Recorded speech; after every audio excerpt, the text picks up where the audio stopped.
નમસ્કાર દર્શક મિત્રો, હું છું રૂપલ વણિચિયા. સંપૂર્ણ ન્યૂઝમાં આપનું સ્વાગત છે. ઉત્તર ગુજરાત વીજ કંપની લિમિટેડ દ્વારા ડીસા શહેરમાં વીજ કંપનીની તમામ લાઈનો અંડરગ્રાઉન્ડ કરવાનો પ્રોજેક્ટ હાથ ધરાયો છે. ₹63.7 કરોડના ખર્ચે હાલમાં શહેરમાં 9 ફીડરમાંથી 6 ફીડરોમાં આવતા વિસ્તારમાં વીજ લાઈનો અંડરગ્રાઉન્ડ કરવાની કામગીરી હાથ ધરવામાં આવી છે. ડીસા શહેરમાં ઉત્તર ગુજરાત વીજ કંપની દ્વારા ખુલ્લી વીજ લાઈનો અંડરગ્રાઉન્ડ કરવાની કામગીરી હાથ ધરવામાં આવી છે.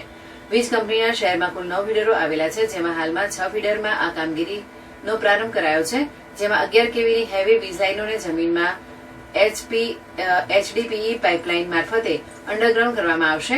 અંડરગ્રાઉન્ડ કામગીરી દરમિયાન પ્રથમ તબક્કામાં કુલ 9 ફીડરમાંથી 6 ફીડરમાં કામગીરી માટે 2 એજન્સીને કોન્ટ્રાક્ટ આપવામાં આવ્યો છે, જ્યારે બીજા તબક્કામાં પાટણ હાઈવે, વેલુનગર, કાંટોડ વિસ્તારના ફીડરની વિસ્તારની કામગીરી હાથ ધરવામાં કામગીરી માટે ડોક્યુમેન્ટ પ્રોસેસિંગ ચાલી રહી છે. આ અંગે ડીસા UGVCLના નાયબ ઇજનેર JK ઠક્કરે જણાવ્યું હતું કે વીજ લાઈનો અંડરગ્રાઉન્ડ કરવાની કામગીરી અંતર્ગત હાલમાં ટ્રાન્સફોર્મરના બેઝ અને પ્રિન્સ લીવરની કામગીરી શરૂ કરાઈ છે.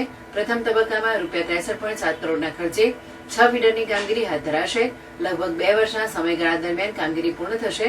વીજ લાઈનો અંડરગ્રાઉન્ડ થતા વાવાઝોડા, વરસાદ સહિતના કુદરતી આપત્તિઓ વખતે વારંવાર થતા ટીપિંગ બાબતે નાના મોટા ફોલ્ટની સમસ્યાનો લગભગ અંત આવી જશે. હાલમાં પ્રાઇવેટ સોસાયટીઓમાં કામગીરી શરૂ કરાય છે, ત્યારબાદ પાલિકા વિસ્તારની કામગીરી શરૂ કરાશે. શહેરમાં કુલ 63 કિલોમીટર જેટલી વીજ લાઈનો અંડરગ્રાઉન્ડ કરવામાં આવશે.